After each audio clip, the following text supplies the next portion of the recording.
श्री कृष्ण जी कहते हैं कि मृत्यु के बाद आत्मा अपनी कर्मों के आधार पर एक नया शरीर धारण करती है। अर्थात मृत्यु के बाद 13 दिनों तक जो मृत आत्मा के नाम से पिंडदान किया जाता है, उसी से आत्मा को मृत्युलोक से यमलोक तक जाने का बल मिलता है। इसलिए मृत आत्मा मृत्यु के बाद भी 13 दिनों तक अपने परिजनों के बीच भटकती रहती है। मृत आत्मा को पृथ्वी लोक से यमलोक तक जाने में 1 साल का समय लगता है। नहीं, आत्मा को हमारी आंखों से नहीं देखा जा सकता। आत्मा एक सूक्ष्म वस्तु है और वह भौतिक इंद्रियों से परे है। हालांकि योग और ध्यान के जरिए आत्मा के अस्तित्व का अनुभव किया जा सकता है। आत्मा के बारे में कुछ और बातें। अंतिम संस्कार के बाद 13 दिनों तक यानी 13वीं तक ये काम नहीं करने चाहिए। चूल्हा नहीं जलाना चाहिए। भगवान का पूजन नहीं करना चाहिए। भगवान के मंत्रों का जाप नहीं करना चाहिए। मृत व्यक्ति के कपड़े, गहने, घड़ी, जूते नहीं पहनने चाहिए। मृत व्यक्ति के बर्तनों का इस्तेमाल नहीं करना चाहिए। 13वीं से जुड़े कुछ और नियम। 13वीं के दिन पूरे धर्म कर्म से पिंडदान किया जाता है। इस दिन कम से कम 13 ब्राह्मणों को सात्विक भोज कराया जाता है। मान्यता है कि 13वीं के दिन जो पिंडदान किया जाता है वह 1 साल तक मृत आत्मा को भोजन के रूप में मिलता है।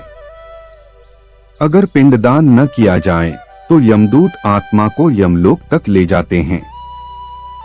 माना जाता है कि मृतक की 13वीं न करने पर आत्मा को कई तरह के कष्ट होते हैं।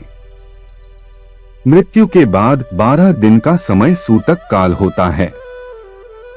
इस दौरान किसी भी शुभ काम को करने की मनाही होती है और पूजा पाठ भी नहीं करने की सलाह दी जाती है। गरुड़ पुराण के मुताबिक मृत्यु के समय आत्मा शरीर के 9 द्वारों में से किसी एक से बाहर निकलती है। ये द्वार हैं दोनों आँखें, दोनों कान, दोनों नासिकाएं, मुंह, उत्सर्जन अंग। आत्मा के निकलने का द्वार इस बात पर निर्भर करता है कि व्यक्ति का स्वभाव कैसा था। ज्ञानी या महापुरुषों की आत्मा उनके मस्तिष्क के ऊपरी भाग से बाहर निकलती है। पापी लोगों की आत्मा उनके गुदा से बाहर निकलती है। जिस व्यक्ति की आत्मा उत्सर्जन अंग से निकलती है, मरते समय वो मलमूत्र त्याग देते हैं। आत्मा के बारे में अलग अलग धर्मों में अलग अलग मान्यताएं हैं। जैन धर्म में आत्मा को जीव कहा जाता है और यह शाश्वत है। सिख धर्म में आत्मा को शुद्ध चेतना माना गया है। कुछ ज्ञानी पुरुषों का कहना है कि आत्मा सहस्रार चक्र में रहती है। जैन धर्म के मुताबिक आत्मा जिस शरीर में रहती है, आत्मा का उससे अलग अस्तित्व होता है। आत्मा को शाश्वत और अविनाशी माना गया है। आत्मा शरीर से अलग है और उसका कोई रूप या आकार नहीं होता। आत्मा को ना तो छुआ जा सकता है, ना देखा जा सकता है और ना ही नष्ट किया जा सकता है। आत्मा को संस्कृत में सूक्ष्म के रूप में वर्णित किया गया है। आत्मा को गुणों, ज्ञान, शक्तियों, आनंद, प्रेम, सुख और शांति का अंदर अनुभव किया जा सकता है। आत्मा को अनुभव के नेत्र से देखा जा सकता है। कुछ योगी और साधु इस अनुभव को आत्मानुभूति या मुक्ति के रूप में वर्णित करते हैं। आत्मा पर किसी भी प्राकृतिक भाव का असर नहीं होता। आत्मा का एक ही स्वाभाविक गुण है, स्वाभाविक रूप से प्रसार करना और ईश्वर में विलीन होना। भगवान कृष्ण ने गीता में बोला हुआ है कि मरते वक्त अगर मेरा स्मरण किया जाए तो वो मुझे ही प्राप्त होता है। और उसी गीता में उन्होंने बोला हुआ है कि मैं कण कण में हर प्राणियों में वास करता हूँ। भगवद गीता के अनुसार आत्मा अमर है और इसका कोई जन्म या अंत नहीं होता।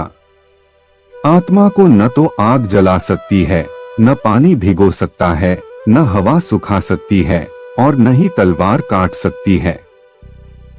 कर्म और पुनर्जन्म का सिद्धांत बताता है कि आत्मा पुराने शरीर को त्याग कर नए शरीर को धारण करती है। मृत्यु के बाद कृष्ण के अनुसार आत्मा अमर है और वह नए शरीर में जन्म लेती है। कर्मों के अनुसार अच्छे कर्मों के लिए उच्च योनियों में और बुरे कर्मों के लिए नीच योनियों में। आत्मा की अमरता। गीता में कृष्ण ने बताया है कि आत्मा अमर है, उसका जन्म या अंत नहीं होता, वह केवल शरीर रूपी वस्त्र बदलती है। कर्म और पुनर्जन्म। आत्मा पुराने शरीर को त्याग कर नए शरीर को धारण करती है। यह कर्म और पुनर्जन्म के सिद्धांत पर आधारित है। योनियों का सिद्धांत। मनुष्य के कर्मों के अनुसार उसे उच्च या नीच योनियों में जन्म लेना पड़ता है, जो स्वर्ग और नरक के समान हैं। परलोक। मृत्यु के बाद आत्मा को अपने कर्मों के अनुसार परलोक में जाना पड़ता है, जहां उसे अपने पापों और पुण्य का भोग करना पड़ता है। मुक्ति। मनुष्य को अपने जीवन में ऐसे कर्म करने चाहिए जिससे उसे मोक्ष की प्राप्ति हो, अर्थात मुझ में लीन हो जाए। गरुड़ पुराण। गरुड़ पुराण में जब आत्मा शरीर छोड़ती है तो यमदूत उसे लेने आते हैं।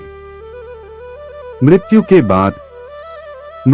बाद आत्मा यमलोक जाती है, जहां उसके कर्मों का लेखा जोखा होता है और उसके बाद उसे स्वर्ग या नरक में जाना पड़ता है। पुनर्जन्म। अपने कर्मों के फल भोगने के बाद आत्मा फिर से पृथ्वी पर जन्म लेती है।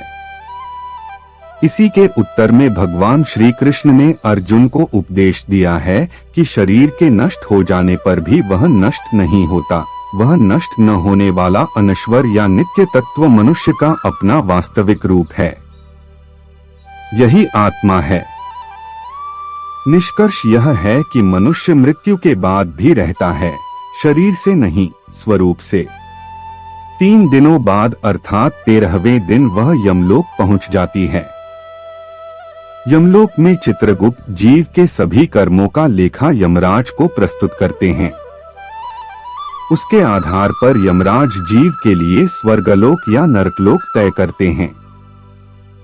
जीव अपने कर्मों के अनुसार स्वर्ग या नरक लोक में रहता है और फिर उसके बाद वह पृथ्वी पर पुनः एक नए शरीर के रूप में जन्म लेता है।